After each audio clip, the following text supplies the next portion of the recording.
Праздничные выходные в Ленске прошли достаточно спокойно.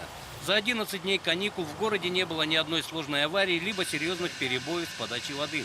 Центральная и малые котельные работали в плановом режиме. Тепло своевременно и в достаточном количестве поступало в дома ленчан и на промышленные предприятия. Поддерживали порядок на объектах теплоснабжения дежурные смены, которые собственными силами устраняли мелкие неисправности в системах. В основном вот линейный коллектив пришел 12 числа, все 12 дней люди спокойно отдохнули, сети работали стабильно, заявок таких серьезных, больших не было, малые заявки дежурные службы выполняли сами.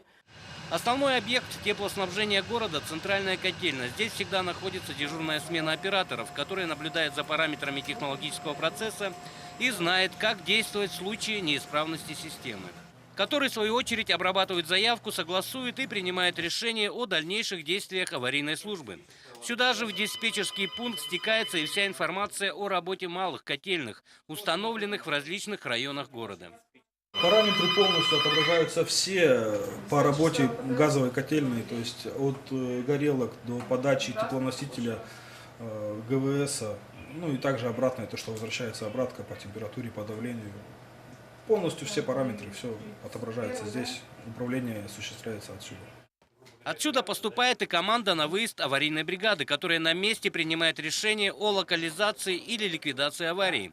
К счастью, говорят специалисты, серьезных ЧП за время каникул, да и за последние 3 года на предприятии не было.